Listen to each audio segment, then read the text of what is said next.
భజగోవింద స్తోత్ర ఆవిర్భావమే చాలా ఆశ్చర్యంగా ఉంటుంది శంకరుల జీవితంలో. ఆ వృద్ధ బ్రాహ్మణుడు 4 వీధుల కూడలిలో నిలబడి డుక్రుంకరణి సూత్రములను పునః పునః పునః పునః ప్రకటంగా పైకి చెప్తున్నాడు. డుక్రుంకరణి అంటే వ్యాకరణ సూత్రాలు.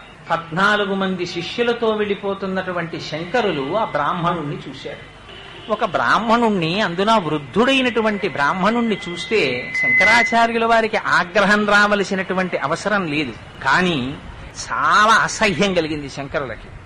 ఇంత వయస్సు అయిపోయింది, నువ్వు జీవన సంఖ్యలోకి వచ్చేసావు, ఇంకా ఎంతకాలం బ్రతుకుతావో తెలియదు, ఇంకా చిట్ట చివరి ఊపిరి దగ్గర పడిపోతోంది, ఇంకా ఇటువంటి సమయంలో కూడా నీ నోటి వెంట భగవన్నామం పలకటం లేదు, ఇంకా ఇప్పుడు కూడా డుక్రుంకరణి సూత్రాన్ని వల్లెవేస్తున్నావు, అది నిష్కారణంగా. దేని కొరకు? 4 విద్యార్థులు వచ్చి నీ దగ్గర నేర్చుకుంటే 4 రూపాయలు సంపాదించుకోవాలనేటటువంటి తాపత్రయంతో.